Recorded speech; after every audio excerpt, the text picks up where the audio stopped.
Hello, everyone, and welcome to Grip Lock Foundation Disc Golf's weekly podcast. I'm Hunter, joined as always by Trevor and Konner. We got quite an episode today. We'll go over a little Patreon question of the week. The Blue Ridge Championship went down this past weekend, a little Trevor's trivia, and then to wrap up the show, I got a bunch of topics to kind of pick through over on Instagram. Okay. Had some user-suggested topics. Should be That's some fun ones in there. I like users. Let's start it all off with the Patreon question of the week. If you're not aware where this question comes from, we do a weekly Q&A show over there on Patreon called the Heiser Club Mailbag. You can join the free trial, learn more about all the benefits of all of that at patreon.com/Foundation Disc Golf. And you know what? Your question might be one of them that's featured here. We have a lot of fun on that podcast. But no matter what, your question will be answered on the mailbag. So something to think about. This one comes from Jonathan Svedson. He said, what disc golf skill is the most underrated? I guess I'll answer first. No one jumped down the throat. I can't remember what we said. Well, I remember what I said, and I was thinking through it to see, do I want to change it? Because, I might actually have a new answer. We answer it off the cuff on the mailbag, but then by the time Grip Lock rolls around, I have time to mull over it a little bit more. I think I might have a new answer. I don't think I'm changing my answer. I think the most underrated skill in all of disc golf is a hyzer flip or understable forehand. I think so many people could benefit from it. It's a tough shot to throw, but once you learn it, it opens up so many more like scramble shots and stuff like that. Yes, I definitely agree with that. So I think I got to go with understable / hyzer flip forehand. Because so many people learn the overstable like chop over one. Like a nice Coling forehand. Back exactly, like Jeremy Coling forehanding meteors. Yeah, I would say so sick. In AM disc golf, the most underrated skill is an overhand. Yeah, you don't really. It's not really as effective on the pro tour. On the pro tour, I think that the most underrated skill is probably a roller, backhand or forehand roller. Okay. I think that the guys that are really good at that have a huge scramble advantage, and there's just there are just guys who just don't throw them, and there are times. I mean, I watched Bradley Williams on hole 15 at this Blue Ridge event, very skinny landing area, just dump over this finesse roller. Yeah, terrifying. Horrifying and perfectly placed. I was just I don't think that's the shot there. Maybe not, but I'm just saying that's a guy who's so confident in it that he knows he's going to get it in bounds. I don't want to get ahead of ourselves, but when I was watching the coverage, we obviously watched college disc golf take on this exact same course. Basically, the par changed on one hole and they moved a tee pad on one hole, but other than that, the same course. The pros are making hole 15 look a lot harder at times. Yeah. I don't know if it was the wind, but there was it was on, I believe, Saturday lead card, or might have been chase card, but it was on live coverage. 3 people in a row dumped their forehand. It was an easy little chip forehand. We played it, so I know it's not a hard shot, and they dumped it into the woods on the right. I was just fascinated by that. I mean, final day, Heimberg and Klein, I think, were both OB. I know Heimberg ripped over his forehand. Well, OB is one thing, but they were sawing him off. It wasn't so close to me. It was 75 I can't feet speak, short dude. in the My woods. forehand's trash. I turned mine over on that. I was shocked. I was shocked by that. But I would think that they have enough power to just throw hyzers. That's what I was saying. I was they should be Calvin should be just throwing a Toro. College disc golf, man. There's levels to this game. Levels to this game. I think maybe a kind of underrated skill could be the Nicola Castro flex shots? Tight flex shots. That's honestly fair because it's kind of the Gannon shot now. Hyzer flip. Oh, true. That's Gannon's very true. dominating with that shot. So it's not underrated, but a lot of people. Well, I think it is. In the woods, a lot of people are using hyzer flips. But I think in the woods you need a hyzer flip. Yeah, I very much agree with you. But I think that there are also times in the woods where a tight, being able to throw a controlled tight flex shot that you know how wide it's going to veer from left to right. The commentary, Gannon is dominating with a flex shot, and that's very not usually the case for the commentary team made a really good point because they were saying Gannon and Kyle Klein, which was kind of the two fighting it out for most of the weekend, or at least the final round back and forth before Kyle had a little bit of rough stretch towards the end.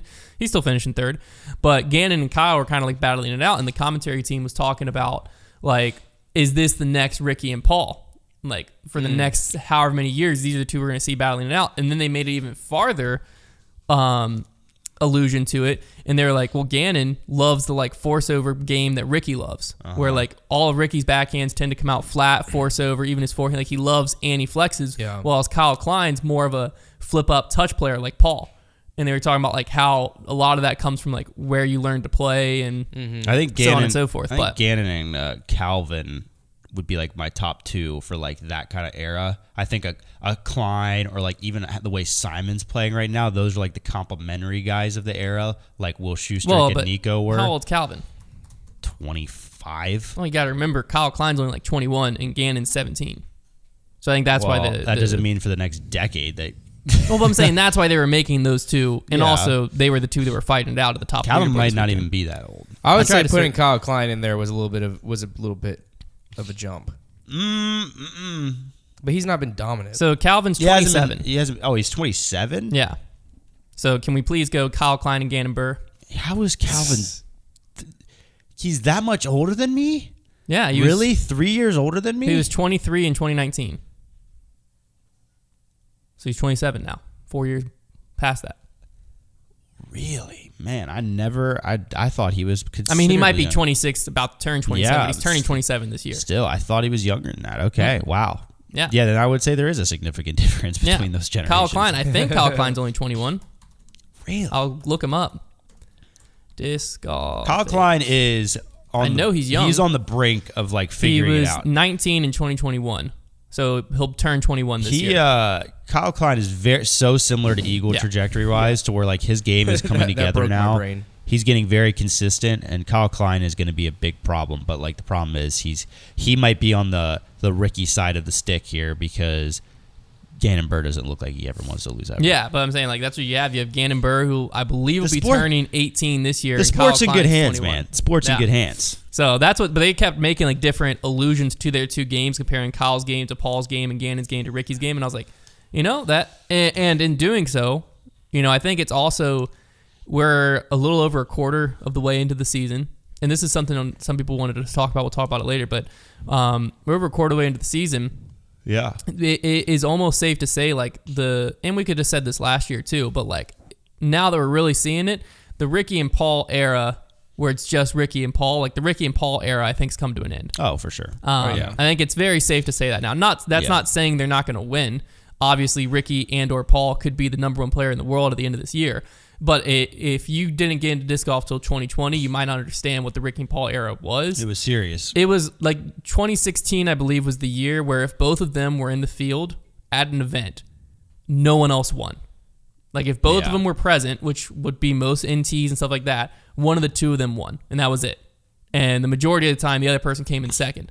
And like that era is, I think, officially done. I mean, Ricky was out there this weekend, came in sixth. And that era really doesn't really talk as much about a downfall of those guys. No. It's more so just like the field has gotten so good. The field's just gotten so much better, and there's so much new talent. So let's talk about the Blue Ridge Championship that went down. It was out at North Cove, Marion, North Carolina. The beautiful cove. Gorgeous property, incredible courses. I was very happy to see FPO play in the Boulders course. Trevor and I literally said that when we were watching. Trevor and I have played all the courses down here, and when we were watching the D1 men's, I believe it was their singles round. Yeah, we were watching it come through, and I was like, "This is a perfect FPO course." They had two different holes that I saw. They played hole one of the River Run course, which effectively is just a slightly harder, like better looking hole, but it's still a par 3 with water behind. There's also just an elevated basket and water in front. Yeah. But that then the course was the same, and then hole 7, that one they were throwing to the boulder like basket, they played further up. The further tee, you have to throw a tougher shot through that gap, whereas they're like almost at the gap. But everything else was the same. And the first thing I honestly was taking notice of was like, it's like we watched the best college players, men's college players in the nation on that course, and Kristin Tattar would have smacked a lot of them around. Oh, yeah. It shows you how good some of these FPO players are, that like they would have absolutely hung with and smacked around some of the best men's college players in the nation. Yeah. So Kristin Tattar smacked around pretty much everyone that showed up. 22 under par. Next best was Sarah Hokum at 13 under. And then you had Hannah. I'm going to butcher her last name, but I'm going to try not to. Hannah Heinen. Yeah. I think. This is like the most obvious forehand/lefty favorable leaderboard you've ever seen. And then we had Owen Scoggins as well, tied for third, one stroke behind Sarah Emily Hokum. Beach, the lefty. And then Jessica Weiss, forehand player, Emily Beach. I was surprised not to see, I was surprised and not, Ella and Holland Hanley. I thought they would have done a little better at this course. It's not necessarily a bomber course, but distance helps you on a lot of holes. It does. It's like you don't need distance to score, makes but it easier on the par 4s for sure. Yeah, it makes a lot of the holes a lot easier. Where we were seeing, like when we were watching the college guys play through, the teams that had someone who could throw really big distance, what it ended up doing was like their approach shots were like, stress-free putters, where teams that didn't have someone with a lot of distance were still having to throw like fairways or mids hard into very tight greens. That's the thing about the Boulders course, and even the River Run course wasn't played here, but gorge somewhat, but the Boulders course especially, like a lot of the greens are where the danger is. So the drive is kind of like stress-free. Just get as close as you can so that because that is the thing, the drives are stress-free. The only thing that makes them stressful is if you try to chew off a little more, but you almost have to, or else you're throwing a 320-foot shot into a green with a creek right next to the basket. Yeah, a lot of elevation on the greens, a lot of OB right by the basket. So very impressive performance from Kristin Tattar out there. Dominant performance, really. She, I think she went wire to wire. I don't think anyone ever came close to her lead. I think she had the hot round all 3 rounds, if I'm not mistaken. Yes, I'm not mistaken. Yeah. But it was a fun event to watch. I would like to see what Paige and Kat could have done out there. I think this is a course that honestly Paige might struggle at. I think Katrina Allen performed very well out there. So I would have liked to have seen what they could have done, but it was a taking care of business week for Kristin. I don't think anyone would have come close to Kristin. Yeah, it was definitely a taking care of business event. Yeah. Now, silver event, just win. On the MPO side, we had a relatively full field. A very impressive field for a silver event. There was some good players. You're missing a few guys, but you had Calvin, you had Gannon, you had Kyle Klein, you had Ricky. You had the top half of the field was there. You definitely had the guys that you think about like, oh, you got to really go out and beat them right now. They were there. Yeah. And Gannon Buhr was able to take it down by 2 strokes over Bradley Williams coming in second. Kyle Klein rounding out the third place. And this was also a USDGC qualifier. So we have Jakub Simerad, Mason Ford, Vino Makala, Ben Calloway, and Bradley Williams picking up their USDGC spots. This course, I think it made sense for Ben Calloway to perform well. His putt looked really nice. Here's what I'll say. When I was watching this at the beginning of the weekend, I was like, you know what? This might be one of our better USDGC previews that we're going to see. It really Open is. course, solid bit of wind out there, but a lot of like placement shots with a lot of OB to consider. Yeah. And so I always like to look at these and kind of see how they shake out. And no surprise, the USDGC champion Gannon Buhr takes it down. Right. Kyle Klein right there in third. Yeah. Bradley Williams also performs very well at USDGC historically. Shouldn't surprise us, I guess. This is the first tournament that has knocked Calvin Heimberg's podium streak. It's gone. Dang. As fast as it appeared. But it's not an Elite Series or Major. No, that is true. So we can keep that streak going. But his season-long one's gone. He won't have that. Dang. But the Elite Series and Majors, the one that matter, he could still keep alive for this upcoming weekend. That's true. Now, I think, one storyline you got to look at is obviously Gannon Buhr, incredible performance all weekend long. I can't really say all weekend long. I think that he had a slower start than he wanted, but he had an incredible final round. He went 5 under round 1, 4 under round 2, and then the current course record at 9 under, because they obviously modified the course, 9 under round 3 to shoot a total of 18 under par. And now 4 out of 5 events this year I can't believe have this, bro. had the winner from the chase card. The chase card is undefeated. Like, is what there in the even world? chase card coverage of silver events? I don't think there is. I doubt it. I mean, I was just watching it on the network. Obviously, they're covering. Yeah, the network covers chase card, but I'm saying post-produced wise. Yeah, I don't think there is. So. It is so crazy that the chase card. This is gonna really all bubble up when it happens Sunday at if it happens at Champions Cup. When is the qualifications for that start? By the way. Today? Mm-hmm. Oh, man. Today is the I think Brody had said he might live tweet it from Foundation's Twitter. It's going to be electric. I think I just saw a tweet go out. So people will already know if that happened, because by the time they listen to this, it'll all be over. I think I saw something. But the Champions Cup qualifier is going to be electric, because, I mean, there's some top players that are going to have to be out there today. Yeah. Is there a way to follow it online? I'm rooting for the chase card like every single tournament. I think it's the funniest thing ever. In disc golf, you got to think, like, in golf, I'm sure it happens probably a lot, because there's obviously their final pairings are 2s. Yeah. But sure. in disc golf, I think that it's starting to happen more because, like, scoring separation can only do so much when we're shooting this far under par in general, which, I mean, this weekend averaged 6 under to win it. So it really wasn't that much. But B, once you have this many good players, it's going to be multiple players weekends. Yeah, exactly. And then you get into the final round, and yeah, you know what? There's gonna be 7, 8 guys in this. That's the thing too, especially when you only have 3 rounds. You only have 3 rounds to separate the field instead of an additional one. Because like if you took the scores now and added another round, the chase car would take quite a bit. It would be a lot. But harder. I mean, then again, Isaac Robinson would only be 6 back of the lead. And it'd be doable, but like still doable. It's getting to this point where you don't know who's gonna win it. It's great for live disc golf. They're loving it, I'm sure. Yeah, which that was another topic of like every weekend, which this was a silver event. So, the coverage of silver events always kind of been bonus coverage, quote unquote. This year we get it all live, which is awesome. Last year we didn't do that.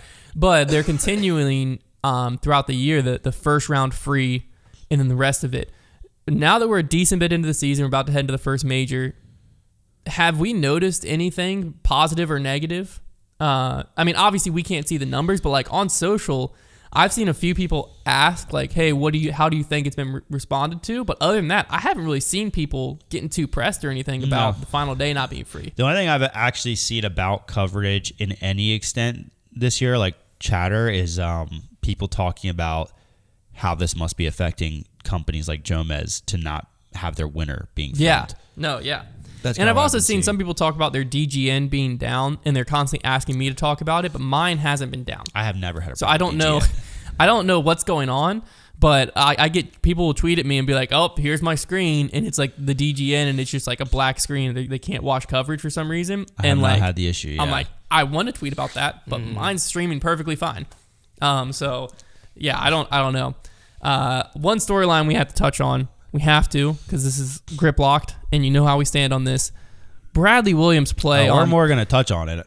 We're going to focus on 18. Slam it into the ground. 17, whatever. No, I don't think so at all. 17, whatever. That could be the arguably the bigger crime. We'll just say it starts at 17. It starts on 17. So Bradley Williams. I wouldn't say it's the bigger crime. Bradley Williams is down going into 17. He's down. He birdies 15 and 16.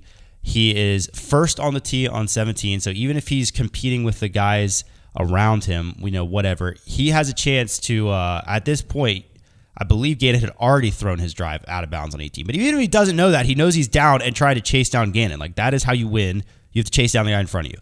And he lays up on 17.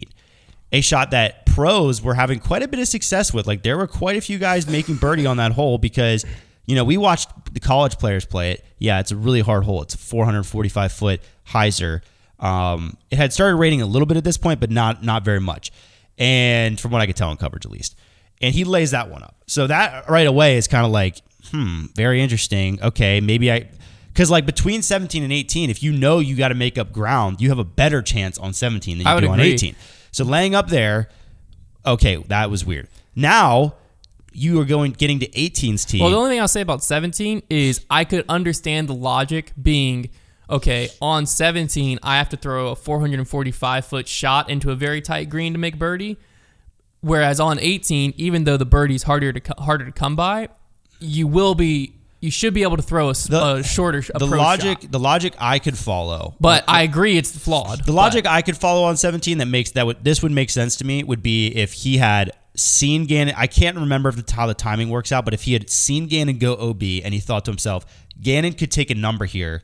Let me get to 18's tee at the same spot I'm at now, and see what I have to deal with.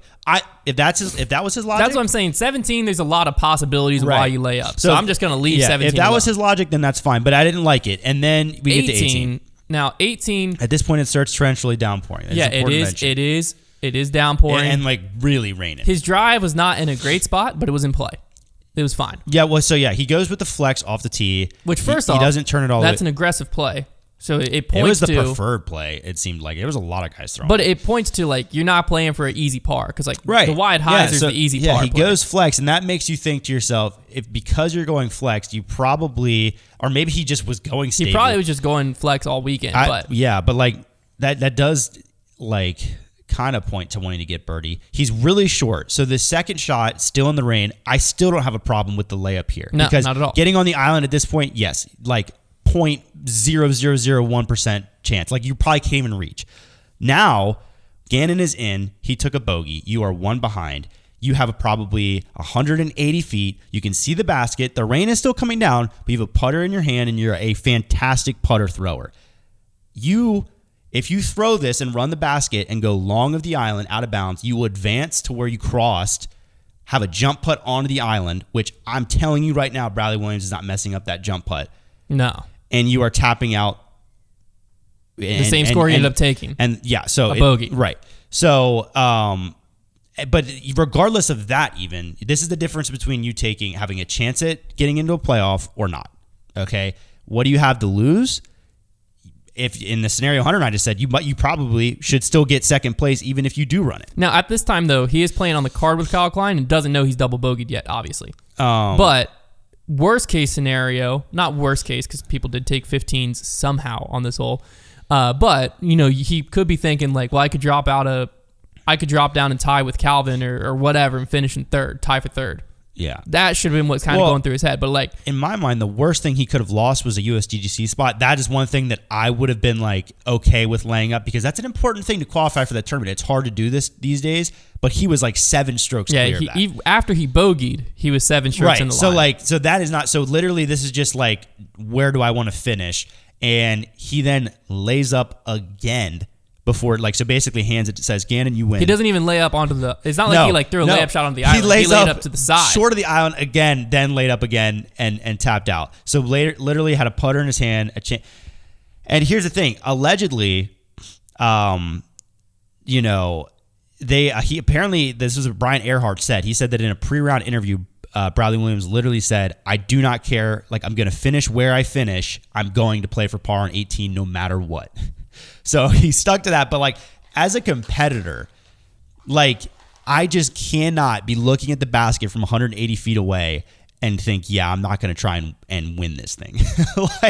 No. It's not even like he laid up to get into a playoff instead of going for the win. That is not even remotely the situation. No. It was either run it to try to get into a playoff, or lose. Worst case scenario, you drop back maybe a spot, or even if you drop back 5 spots. Let's just say he took a 10. Yeah. Cost him 5 more strokes. He would be in 6th place, tied with Ricky, still qualify for USDGC. And he gave himself a chance to win. And that would be if he took a 10. Yeah, so that would mean that he threw OB and then messed up a maybe 100-foot putter shot 5 more times or 4 more times. Yeah, but that's $600 though, dude. That's what this comes down to. Is it's I think there's one of 2 things at play here.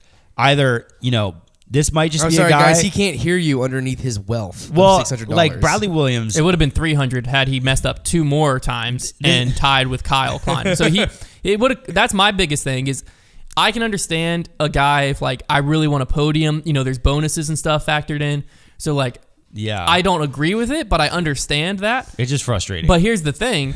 That's not even what was at risk because he could have ran it, then had a 100-foot little putter approach shot to have the exact same finishing spot, and he could have messed that up and still finish in the exact same finishing spot. Yeah, that was my thing. Is I'm at the end of the day, I think it wasn't if I run this, I could drop off podium and cost myself X, Y, or Z. No, he was multiple strokes on the podium. I think it probably points to the disparity in disc golfers' pay too, because this is where it's the hardest thing is we know Bradley Williams is not somebody in the upper echelon of disc golf money. For starters, there's barely anybody that is. But if Paul McBeth is in that scenario with a $10 million contract, he does not give a rip about anything other than winning that event. Mm-hmm. It's a lot harder for somebody like Bradley Williams who is not making as much as Paul McBeth. There is the podium bonus, $600 or $300 is $300. So at the end of the day, I don't want to say I'm not trying to shame this guy for wanting to secure more money, but it's the competitor in me, it really hurt. And also as the pro tour, you kind of got to be dang, that sucks. Our purses are so weak that we have players not even trying to win just so they make sure they can take second place and Here's what I want to know. The people who are right now typing, you guys are idiots. You've never been in those shoes. X, Y, and Z. I would have ran it. I would have ran it. First off. Secondly, I want to pose the question to you all. Okay? Imagine if James Conrad had laid up in 2021 Worlds. Dang, man. Yeah. Just imagine that. Drop the mic, pretty much the same scenario. He's what are the chances he throws it in? Yeah, he had way worse chances of throwing it in. Yeah, Paul's already in a position. Was he going to force a playoff by throwing in onto a very tight green with a ton of OB around 200? And guess what the man freaking did? He won a world championship, and he's remembered forever. You know who's not remembered right now? You miss 100% of the shots you don't take. You know who's not remembered from the Blue Ridge Championship? Michael Scott. Bradley Williams next weekend. You know who is? The guy who's on our shirt. Yeah. And you know who would have went for it? Gur. Gannon, ice in his veins, Gannon Buhr would have thrown that in. I will say, unfortunately for Bradley. I love Bradley Williams. Smoothest guy in the game. I do really like Bradley Williams. But unfortunately for him, he's only going to be remembered as a chicken because of this. But he should have a little bit of credit. His very safe play game plan got him second place. I mean, he played safe the whole tournament. Woo! First loser. Hey, someone put a medal on the guy's neck. He got second place. Second place is still impressive. We know second place is still impressive. It's a silver event, though. It's a silver event. Well, yeah, but he was still playing. A win barely matters. There's still some great. Second place definitely doesn't matter. Yeah, but the people there. I mean, there's still tough people to beat. Oh there. yeah, wow. I mean, there are just some people Listen, who are. Connor, you can go pat him on his back. That's what he earned this weekend. weekend. I'm just saying he's still like. Some people are okay with playing. I agree with you. He's a aren't. chicken, but I didn't say that. His chicken play got him second place, and hey, I mean, there's something to say for that. His smart play earned him a position to be in a spot that he could have won, and then he laid up. That's why. Yeah, that's what it comes down to. But he was playing like, pretty safe. There the becomes whole time, right? Yeah, that play got him in a position to win. Yeah, and then he laid up. So you got to be able to play safe to get yourself to a good position. You play and then safe play to win. aggressive to win. Who plays this game not to win? You're right. Like who goes out there as a professional athlete? You got to who goes out there as a professional athlete and doesn't want to win? You're right. You don't have to respect the fact, but there's some merit to the fact that he said, no matter what, I'm laying up, and he was put in the position where he shouldn't have laid up, and he stuck to his game plan. But that's sometimes just don't expect rules are meant to be broken. Just don't expect big contracts and big money if you're not out there to win. Not anymore. That's what I'm gonna say. That's all I gotta say. The only thing he's getting is fire chicken. Now, one thing that also I think is a big storyline from the final freaking round is Brody, the Dark Horse Smith, shooting the worst golf I've ever seen Brody play through the first two rounds. It's pretty bad. Like, I was thinking, like, this man must be hurt 6. or something. He's awful out there right now. Were probably hurt after. And the then rounds. he does, and Brody, this is one thing that you got to respect about Brody, whether you love the guy or hate him. You have to respect. He does not give up. He has come back from some of the worst starts I've ever seen in disc golf, and he finds a way back. He jumped up 57 places. That's insane. With an 8 under par from close to basically 100. He was basically in 100th place. He was like a 96. What did he change? And he shot 8 under and finished in a tie for 39th at 5 over par for the weekend. He said he was trying to change his form. Well within the cash like line. mid-tournament. Yeah, he cashed for 96th. I think for him, it's like he got to that last run. He was like, well, it can't get any worse. And so he just starts popping off. That's it. Brody needs to go into every tournament just thinking, well, it can't get any worse. The only thing that I would argue with that is he should have thought that after round 1. And round 2 wasn't any better. That's true. Round 1 was pretty terrible. In round 2, he might have still been trying to try to get up there. But round 3 is like, well, I want to see Statmando tweeted. What the heck is going on? I'd love to see it. I'd love to see that round. Statmando tweeted out, I believe they tweeted a stat. I want to try to find it. Yeah. Most spots gained in the final round of a MPO Major, Elite, or Silver event. Okay. Number 1, you had 65 spots gained by Paul Oman. He finished in 42nd place. And then number 2 all time is 57 spots gained by Brody Smith. No way. At 39th. He's tied for second with Sam Michaels from 2018 GBO with 57 spots. Then you have Charlie Beal from 05 USDGC, 53rd spots, jumped to finish in 74th. You have AB from 2019 Ledgestone, 52 spots, jumped to finish in 39th. And then Kyle Webster from 2017 GBO, 52 spots. But Brody Smith has jumped. He's now the second highest on that list of most spots gained in the final round of a major, elite, or silver event. Electric. Wow. It's electric stat to be the possessor of. Yeah. I'm going to just scroll down the leaderboard, see if anything else jumps out at me. First loser of. Yes, first loser.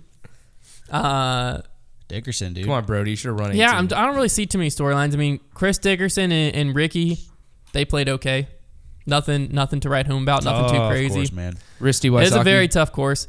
That is actually another thing I want to talk about is 18, I think, was just a little too hard. Okay. Of a finishing hole. Well, here's what I will say. Here's what I want to say about 18. So it averaged 1.29 over par, which we've seen. Correct me if I'm wrong, but that Northwoods hole averages more than that. Hole over 12? par. Yeah, but it's hole 12. I have the only thing I have against 18 is that it's 18. So here's what I want to say about 18 though. The reason why it's averaging that much is I think it's a flaw in the way that players are playing it more so than the hole itself. Well, because if you are taking a 15 on that hole, it means that you are getting frustrated. That's not what I was saying about it. And ripping the disc out of bounds just for no care in the world. I agree with that statement. So like when I looked at the leaderboard, I saw mostly pars, birdies, and bogeys and doubles, like normal scores. And then you just see those outliers, and I'm thinking to myself, like, maybe this whole triggers something in people that makes them, like, it could happen to me, where they just, like, keep chucking it OB for no reason. But, like, there is an easy out on this hole. It is not hard to get to the layup zone and then jump putt it onto that island. But that's not my take on it at all. What don't So, you like, Konner? My reasoning behind it is final round, one person birdied the entire final round. Elliot McCurry, shout out to him. He hit a birdie. Then you have a frick ton of pars, just pars for days, and then a ton of single bogeys. I think as a final hole, it doesn't provide... I would agree. The scoring separation, it's too easy of a par to take and Yeah. too hard of a birdie that the scoring separation for guys in the lead or like coming down the stretch it's not really there. I think that Okay, hole is okay. like so The close green to needed to be perfect. a little bigger. Yeah, if the green was like 5 feet wider on each side, it would be like a perfect disc golf hole. Because why would you go for it on your second shot? Because it's Yeah, so well, that's the Right, problem. yeah. Is the green's so narrow and it's so hard. It's so hard to get close enough on your drive to want to go for that green. Yeah. Because the green it's is an narrow 800 and the foot hole. path to You're the not green is going pretty for it narrow. really unless you're in a scenario where you have to, and then apparently you're not even doing that. Yeah. Although I will say Gannon Buhr first round just for kicks did, and he got it. So. Well, because like the hole's 818 feet. So let's say you throw a 518 foot drive, which is drives. It's tough to get that far down there because the drive asks for yeah, darn near impossible. the drive asks for a very specific shot. Yeah, so it let's does. say though you threw 518 feet, you still have 300 feet into a 25 foot wide island down a creek. Down a creek? That's Yeah, that's it's almost not the a bigger wide problem open is that shot you're to an OB island the either. entire time. Yeah. And so it's like, or you can just lay up 300 feet and then have a jump putt onto the island and take a par. I feel like that must have been what guys were doing though, is getting caught to where they were trying to throw over that creek over and over and over again instead of going to the left. well, the and then just worst. pitching So over. the guys, if you look at the worst scores, they're all in like 140. Yeah, but freaking a James 19, Conrad took an 17. 11 or a 12.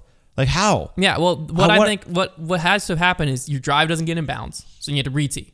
So now you're Yeah. throwing 3 from the tee, I just didn't, man. and then you go 3 from the tee and the middle of the fairway. Then you attack the green, OB. You get to advance probably like 50, 60 feet depending on where you attacked it from, and then you attack the green again because I'm already throwing 1, 2, 3, 4, 5. I'm already throwing 6. Might as well attack the green again. Now you're throwing 8. Yeah. You throw, lay up 9, cross 10, tap out 11. It happens that quick. Guys just weren't willing to take their medicine, I guess. Well, like this Jordan Davidson dude took a 19 to final round. Yeah, that dude did not take his medicine. That's a safe one to say. I think people were just getting spiteful. He had 7 OB throws. So, What I are mean, you at that doing, point, bro? you're just like, all right, like how many even have 7 discs to throw? I think OB? I just have a flawed opinion too, is because like I threw one drive on that hole when we were there, and it happened to be a very good drive, and I didn't. So like I don't think that drive was that hard because I'm not good at disc golf, and I threw it in a really good position. Well, And so did you. We both. But you're also both of playing us. doubles. Yeah. No. Yeah. There's, but if there's flaws with that, but like we both. watched college disc golfers play it all weekend, which have was a lot of variety of success. skill. And what I learned is you can go hyzer, and then you can just crush one left. Yeah. And you can get pretty close to pin high. And a lot of guys are having success with And that. then you have like a 200-foot approach shot max. Most of it were like less than 100 feet. If you throw that OB, you have a putt Yeah. from where you got up there. Yeah. So if you go hyzer there, throw it OB, you have a putt to save your bogey, you're taking a double. Because your putt is from like 35 feet across the creek. And so like if you play the hole that way, the worst you should take I is a do double. agree. As a hole 18, it needed to be a more achievable to make birdie. The green just needed to be It big needed enough be to tempt people. Yeah, it needed to be bigger, or they needed to just make it so that the OB line on the green was like way more friendly. Yeah. or something. Because I do. Because I agree with that was my thing. It as a whole, I don't think was too hard. I think it was fine to be like hole 12, 13, 14, whatever. I think it was a fine I hole. will say, because But- of its difficulty, I loved the idea that the only thing that hole always had for me was I was like, somebody is going to be forced to go for this, and it's going to be electric because of how hard it is, but how easy it is to get to a spot to go for it. So like at least we're going to see an amazing shot and then we didn't get to see it. Yeah. Partially the rain's fault, but like that was kind of the lame thing. Is like that hole had one thing waiting for us, which was somebody's gonna have to go for it. The other, and then it just didn't happen. The other thing I found interesting about this event was they posted on their Instagram story. The Pro Tour did, because first off, they were asking for volunteers very frequently. They apparently had trouble getting volunteers out here this weekend. Middle of nowhere. But they posted on their Instagram that the tickets for the event were sold out, fully sold out. And so when I was watching coverage, I was like, a sold out event should be pretty well attended.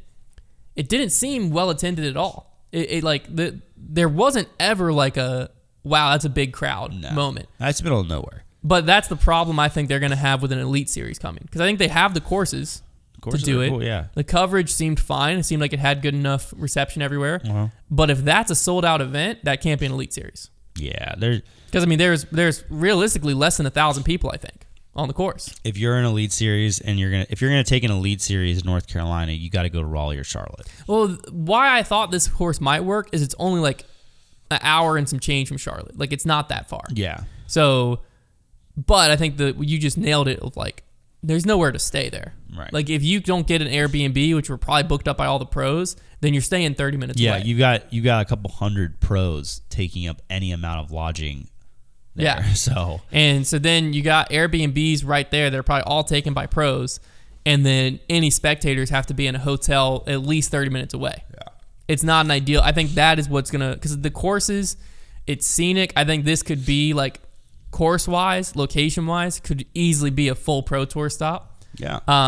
But I don't think But it could ever handle the spectators it's that the a full same Pro Tour would thing. bring. It's the same thing with Eagles Crossing, where like you have two really awesome properties, but part of the reason that either they were like more affordable, being out there in the middle of nowhere. Also, just the fact that they exist is the fact that they're in the middle of nowhere, because they're out in the mountains, which makes the property so cool. Yeah. Or like Eagles Crossing, like sometimes just cool looking properties just do happen to be in the middle of nowhere. So yeah, it's the fatal flaw. It is, though. I will call it the perfect disc golf destination course. Oh, it's like great. If you and your buddies It's you can literally book an Airbnb on the course. Like Yeah. the one we stayed in was on hole 17 of the Boulders. Yeah. You walk out, a 2-minute walk, if even, probably like a 20-second walk, and you're on the first tee of any one of 3 incredible courses. It's a great time. And so, like, if you and your buddies want to book a weekend trip, you're not going to get bored out there. Yeah. At North Coast. You can play 3 awesome rounds of disc golf. Highly out there. recommend it. Yeah. Highly, highly recommend it. All right, it's time for a fan favorite segment, Trevor's Trivia. Okay. We're going to celebrate Mama. the new world number 1 on the UDisc rankings. Burr, baby. Mr. Gannon, burr. Feel the burr. Feel the burr. We are going to do a little world number 1 quiz.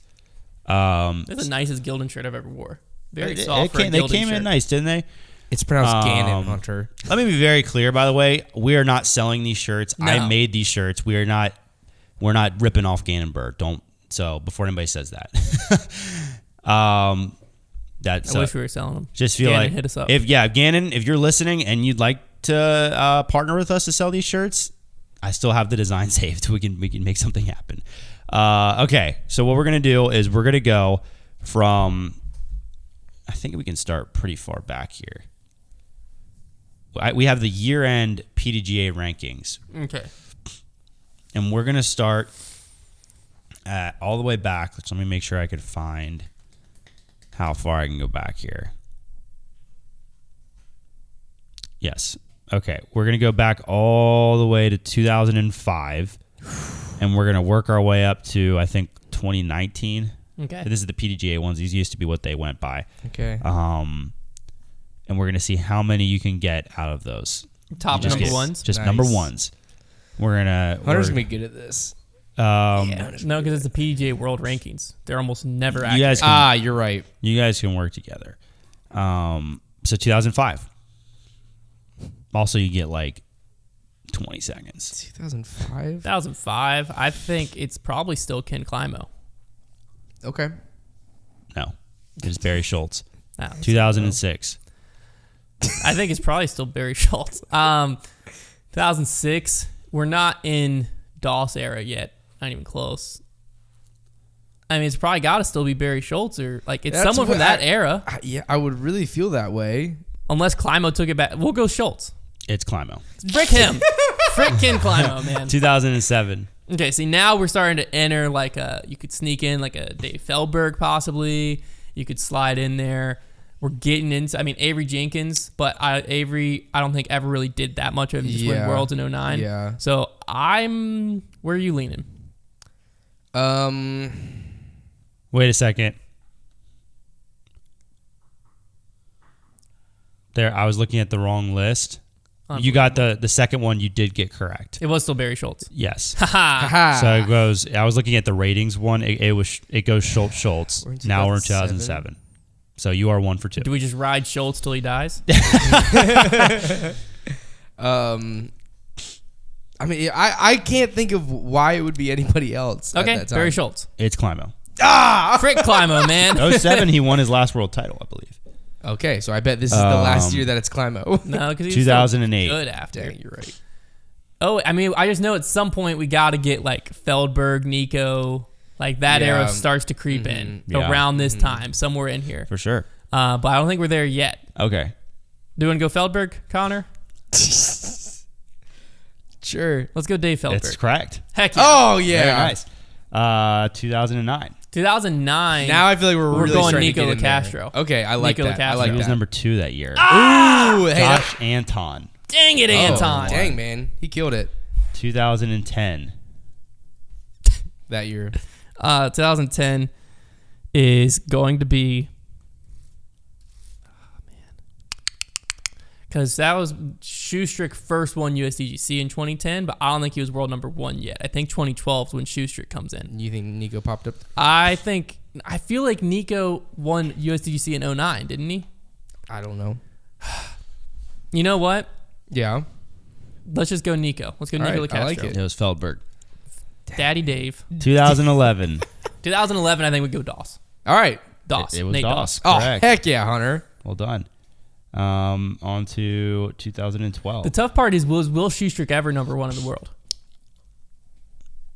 2012 is when Shoestrings comes out. I want to say... Yeah. Because he says the number 1 player in the world. Okay. Will Schustrick, 2012. Correct. Yeah. Oh, I was heck saying, yeah, in Hunter. Shoestrings, that's the little title. Yeah, of He dude. literally says, I am the number 1 disc golfer in the world. Yeah. Thank you, Shoestrings. I love you, shoestrings. That's a documentary. about Will Schustrick. 2013. Go watch it. It's the best thing ever. 2013. I wonder if Will has any like DVD copies, man. Give me one of those. we know since 2012, Paul's never been outside the top 3. So we're officially in Paul range. Yeah. Paul range. By 2013, was he in number 1? I want to say no. Okay. Connor says no, so I will say no, and we will go. But if it's not Paul, who? Yeah, I don't know. It's Paul Maybe McBeth. I want to go It yes. is Paul McBull. In 2014's Yes. Paul. 2014 is also In 2015's Paul. Paul. Hold on, I haven't gotten that far. 2015 also Paul. 2016's Richard Wysocki. You think so? I think so, because that was the year Paul. It was still Paul? Still Paul. 2017's Rick then. Wait, I was looking at the. Frick I was you, looking dude. I wasn't Come looking on. at year end. You did get Come it. on, It Big was. Trev. It was. This is when they started doing more monthly. I would say ones. because 2016 was Paul's back injury. 2017. What do you have? Rick still. No, this time it actually is Paul. Paul took it back in 2017. Year end. Yeah. Good for him, man. I didn't think that he had it. This is the last one they have. This is for the year end 2018. Year end 2018. I think you have 7 of them right now. 2018, Barsby won Worlds. Paul still had a solid season, though. But this is like the Ricky era, if you ever want to call something a Ricky era. Mm-hmm. But Ricky hasn't won a major since 2017. I still think it's I Paul. think it's Paul. It's Paul. Yeah, because he won USDGC that year. All right, so you got 8 from 2005 to 2018. So if you're playing along, did you? I'm beat proud them? of that Did you performance. beat them? Yeah. Tough. Those early years are tough, and like, I mean, because Schultz takes it, and then Climo still had some really good years. Yeah. Because Climo didn't get out of the top 10, I don't think, until like 2012. Yeah, no, he was up there for a long time. That did make me realize that there hasn't been that many World number ones. Yeah, number ones. Yeah, it has not. And I mean, obviously the PDGA ones were, From now on, there they will were. be. It's going to be Yeah, all over the place now. I would say world number ones is now going to be. Well, the a question rotating now, carousel. though, is what is considered the world number 1? Like, do people Yeah. still consider the PDGA the official one? I think most people people are crediting UDisc. I would credit UDisc. Statmando, when they tweeted that Paul hasn't been outside the top 3 since 2012, they were crediting their own. Their own one World is pretty ranking. legit. Yeah, it's not bad. UDisc is like just such a big entity that it's tough not to give them. So we're going to take some questions that I put out there on Instagram. If you're not following us on Instagram, what the heck are you doing? And I said, we got some open space on Grip Locked. It seems like we got about 10 open minutes. So we're just going to take a few questions from Insta. I feel like you should drop, if you do follow us on Instagram, we posted like a guess that flight number on, I think yesterday. Should we tell them like what it was now? Or I dropped the flight numbers in there already. Yeah. I still don't think anybody would guess. Hey, that cat was mad is all I'm going to say. Yeah. That cat was mad. It's a mad cat. I think what I was thinking is we can just share that to our story and just say like 9502. Did you guess it right? Shop the Mad Cat here. There you go. Dang, the Mad Cat's a little behind the 950. scenes. How beautiful did that thing fly, though? It was great. Gosh. Mad Cats are dope. They are dope. I just saw one I wanted to ask first. Come on, Hunt. And then I scroll right past. Okay. This is from D Tundra. He said, what place would Paul have to finish at Champions Cup for it to be considered that he's having a bad season?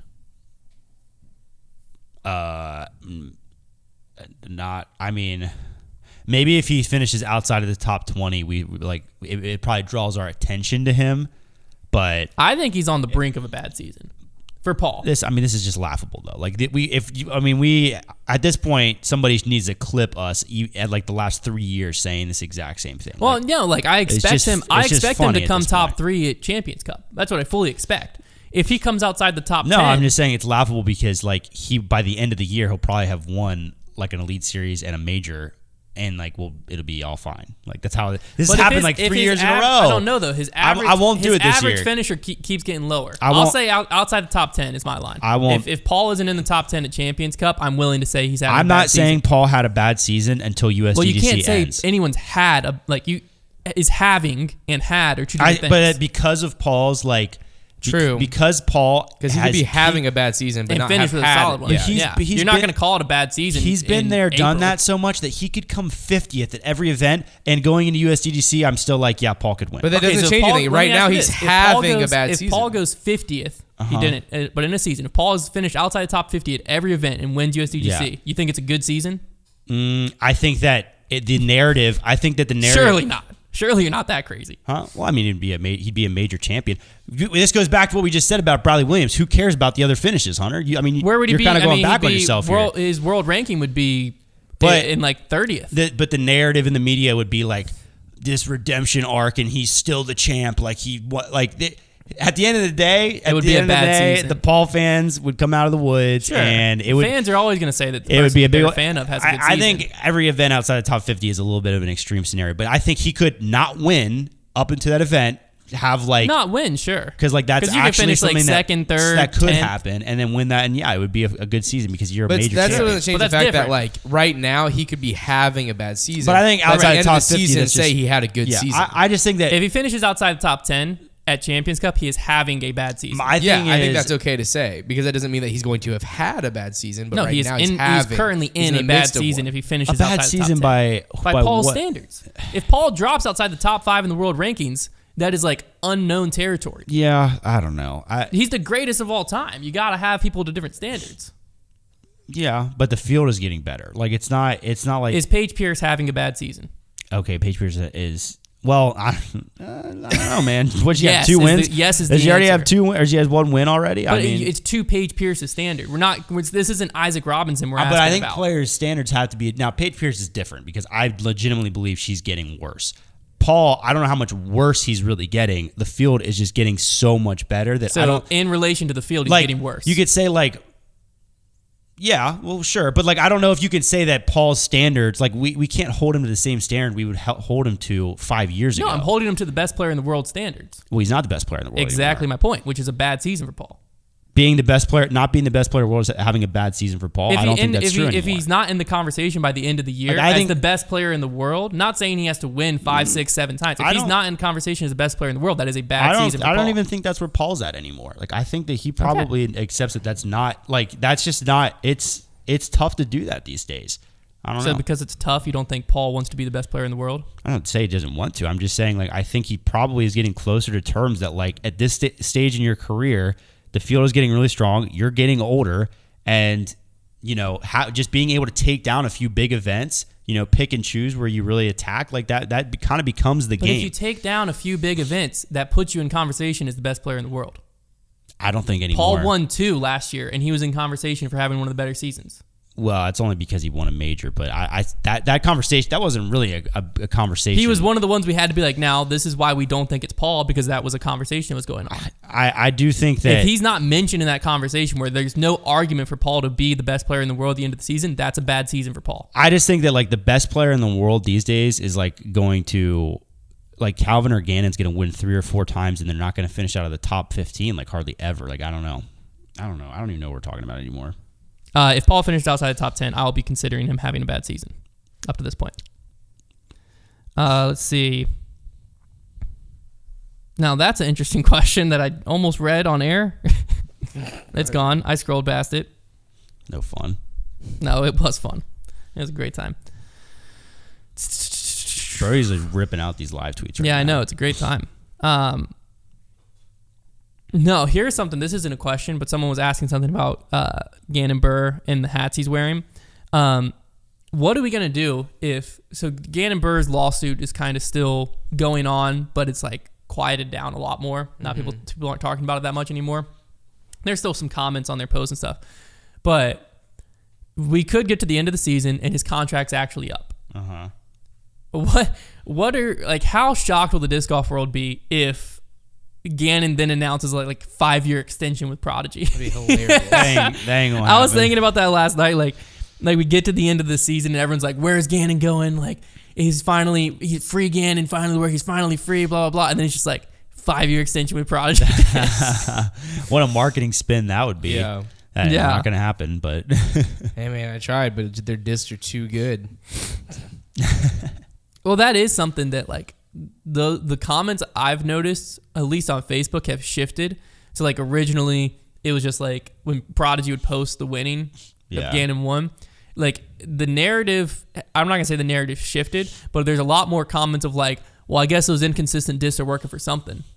Because like There's the something to be dude said. keeps playing extremely well. There's something to be Yeah. said for like the Prodigy team in these past few years has done really well. Kevin Jones has done okay this season. Isaac Robinson has been good. Like there are a lot of guys succeeding with that plastic. That is for sure. This question turned me on to something on Amazon that we're going to have to check out. This was bigbro.bonez. He said the remix disc golf theories, a.k.a. is MVP selling mint and Thought Space athletic molds for very cheap on Amazon. So I didn't know what he was talking about. What? I had seen Remix Disc Golf, I believe, is a spinoff of MVP. I'm looking it up. And they make baskets. I'd seen that advertised before. Yeah, Where yeah. like MVP was selling baskets, or it might have been Hive Disc Golf, but I'd seen their very MVP looking baskets being sold on Amazon for cheaper than the MVP counterparts. Well, then if you search Remix Disc Golf, you'll find different No discs way. that are like premium plastic for like this one's $11.95 for You're looking at the Torpedo? premium plastic. I'm looking at the Eldritch. Because the remix, it is totally streamlined plastic. Wait, And then- is that what that battleship was? I don't know. I bet so. That was out there that felt like a distortion. Could be. Oh, This is the 5-star verified purchase. It says looks and feels great. Can't tell the difference between this and my Mint Bullet or Thought Space Praxis. Has to be the like same this mold. is definitely streamlined plastic. What I've got right here. Yeah, that's what I'm same saying. swirls.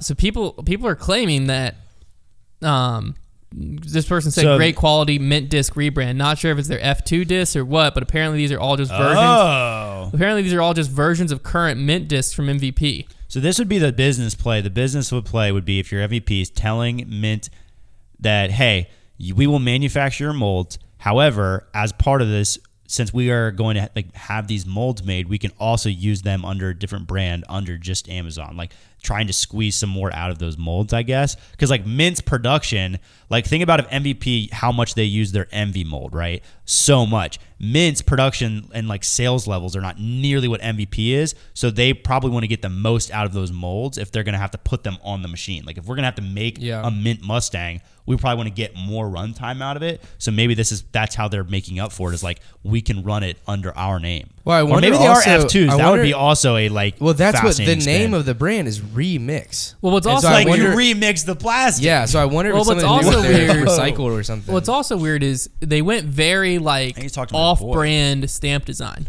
Yeah, like they're almost trying to like direct you away. It almost from looks Like, like don't look at starter this. set. It kinda looks. That's what I'm stuff. saying. It Yeah. looks like the starter sets we've been buying for starter set disc golf. We're guys. gonna I have think to get some in I don't for know, the sure. Spartan is Well, pretty freaking sick. I mean, that's now- But like they're all think of MVP. They're all None really of it's plain. triple Yeah, foil. yeah, yeah. None of it's even looks like it's shiny foil. It's all just Yeah. like matte foil, basic design, line art, nothing complex. Well, if any of the molds are, if they're mint molds, I don't think does Mint have? No, I don't believe Mint has like the outside of the rim tooling.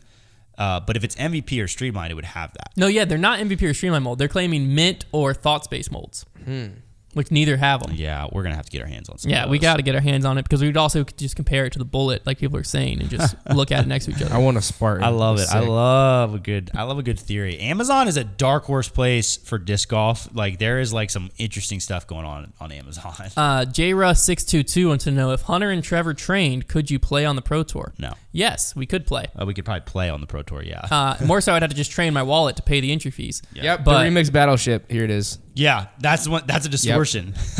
But no. Not a distortion. No, because the distortion Distortion's doesn't have Prodigy. tooling. It doesn't have Distortion's Prodigy.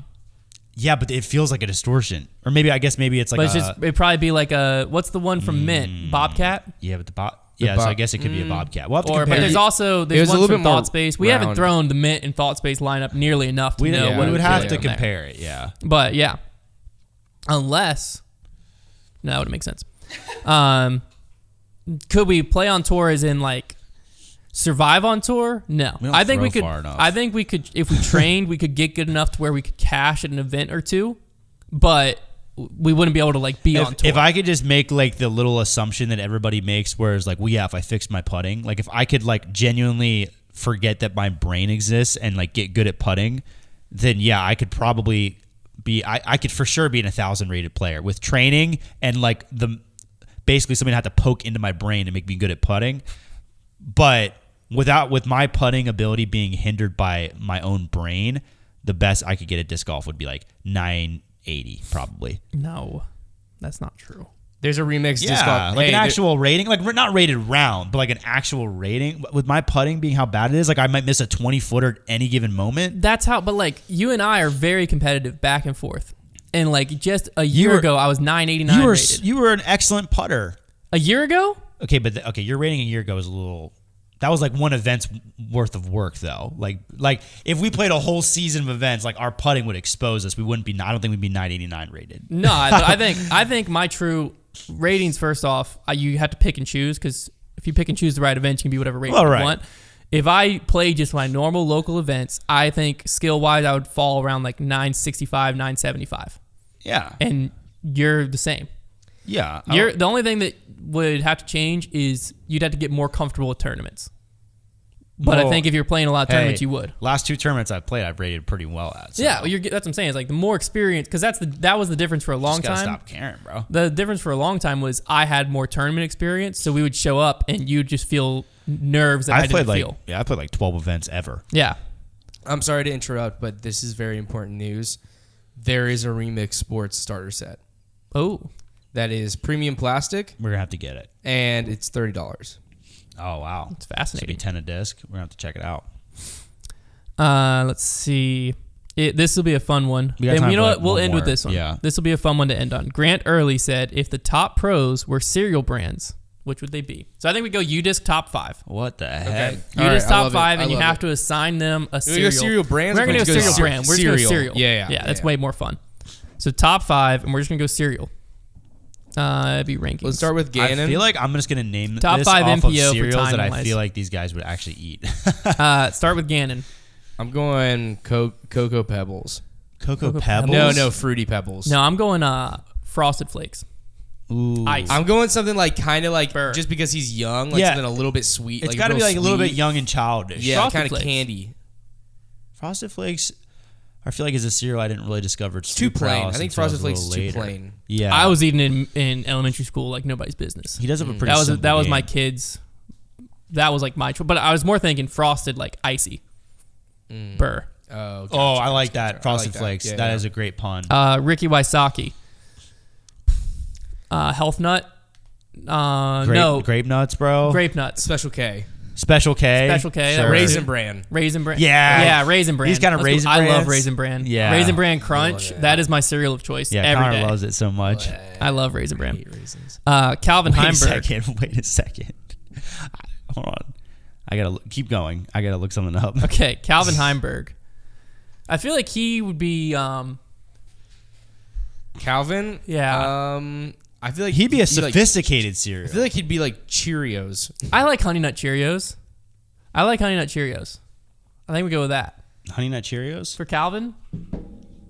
Like it. Wait. From the outside looking in, it's just like a boring adult cereal. But then you take a bite and you're like, this is way more than I thought. There's layers to this. Because like it's sweeter than you think. It's got that like kid juvenile flavor. It's good for your health. Juvenile flavor? Juvenile flavor. I think that's Calvin. I like Sure. Honey Nut Cheerios. I love it. Simon Lizotte. Yeah, I think he's He's a gyro boy now, so I think we got to go something kind of out there. Fruit Loops. Dude, Cookie Crisp. Ooh. The French Toast Crunch. You ever have that? No, I've never had that. Yeah. It's like the Cinnamon Toast Crunch, but it's French toast. So it's like maple flavored and Maple stuff. Hill, Massachusetts. Simon I'm more Lizotte. just saying, like, you know. We got there though. That's fine. We can go with that I route. think he's a I was Kinder more Joy. going the route of like, he's fun, he's electric, but there's something different about Simon. So like, it's not just a fun electric bowl of Cinnamon Toast Crunch. There's another layer to it. Hunter It's really French Toast sees Crunch. this, man. Hunter really sees Number this. five. I think Hunter might see people's auras. What cereal are we? Yeah. Please, Well, please. first, let me go Paul Macbeth, Well, number I'm- 5. Okay. Mine is obvious. Number 5, Paul Macbeth. Yours is obvious? Paul Macbeth is life. Yeah. That's fine. Or like Frosted Mini Wheats. No. Yes. It might be Frosted Mini Wheats. What's the one? Wheaties. Paul's Wheaties. He could be Wheaties. Because that's like he kind of in all embodies sport- like in all wanting to sports. be on the Wheaties I don't box. think That's what I know I'm saying. Wheaties In like That's sports like back in the day, the athletes go on the the box. athletes the would get on orange the box, Oh, and it was like okay. an iconic thing to be there. I would thought be that Wheaties. was on the Life box. I thought No, they were on that's Life Wheaties. Okay, box. okay. I have a LeBron James Wheaties box. He's gross. They ran them randomly, and I walked into Food Line. I was like, you know what? I feel like I'm going to want that in the future. It's So a I bought it. collectible thing. That's funny. My brother has a Michael Jordan's Wheaties box. That's very. That's That's what I'm great. saying. It's on the shelf. What cereals are Connor and I? All right, we'll start with Konner. Connor's going to thank Lucky Charms. He's got to that be. is- He's got but to be Honey no. Bunches of Oats. I'm man. not. I'm a Lucky Charms leprechaun, but I don't think I'm Lucky no, Charms but you're cereal. not Lucky Charms Yeah. cereal. That's what I'm saying. This is deeper than what you There's look more like. to There's you more than to just that. a few good marshmallows, man. You're a lot more. You're a lot better than I'm that. just the marshmallows. Ooh, I think Konner is Rice Krispies. Yeah. What? Because Rice Krispies suck. no. No. First off, you pour them in a bowl, musical, snap, crackle, pop. Okay. All Second, right. I can snap, Kinda crackle, likes and this pop. immediately. Pour it in, and yeah, they're fun just to eat. But there's a lot of different ways to take it. Sometimes you pour it with not a lot of milk, eat it nice and crunchy. Sometimes people like to let it sit and get soggy. Yeah, mushy. man. Eat It's it my that way. favorite. Let me mush. Or what a lot of people do, you take it out of the cereal bowl. You think outside the box. You put that Yeah. thing with some marshmallows, make it into Rice Krispie treat, chicken Okay, gizzard and bacon, all all right. kinds of stuff. And that's Konner. He's a Swiss Army knife. Yes. That's Connor, man. He- I love it. The Rice Krispie Call me Crispy. is what you want in Crispy food. Con. And Konner just becomes a different friend for different types of friends. He's Heck what you yeah. want in a friend. Yeah, I don't have. Trevor is a unique bowl of person. knives. No, okay. Trevor. Trevor is razor blades. Trevor is trying to think of something consistent. Yeah, consistent, Consistent. reliable. You always know? know, like, I think I'm going to go with Honey Bunches of Oats. That's what you said originally for Konner. love Honey But I Bunches think of for Oats. Trevor, we're going to go Honey I Bunches like of Oats it. because I like it. you know what you're going to get. You pour it in your bowl. You put the milk in. It's always going to be crunchy. No. Switch it. We're going Cap'n Crunch. Oh, Okay. even better. You can pour more, less milk, whatever you want. You're getting the same exact cereal every time. And he always leaves that same film on your teeth. no matter what scenario you're in, you always get the same bowl. You can eat it dry. Same taste as when it's sopping wet. That's true. It's always the same, and that's Trevor. Trevor is Cap'n Crunch. You can put him in 1,000 scenarios, you get the same Trevor. And too much of Trevor, and it'll start to hurt. You're gonna Too get much sick. of Trevor's, your mouth does start to form ulcers. or you get, or you start to bleed from the roof of your mouth. yeah, and if you spend too much time with Trevor, I mean, you will will get a bleed. disease. That's grip lock. That's banter. Don't forget to check out the preview show for the first major of the year. We're also going to have a companion stream going down on Sunday for the final round. You're not going to want to miss that. We got live video tweets. Oh, we have videos tweets going on from Brody's. There's a lot of stuff going down on Sunday surrounding the Champions Cup on our companion streams. You're not going to miss out. There's going to be giveaways. There's going to be pizza. There's going to be so much. And other than that, we'll talk to you after the first major of the year for the pros. College disc golf is the true first major of the year. After the first major of the year for the pros on Monday with a full recap of what went down at Champions Cup.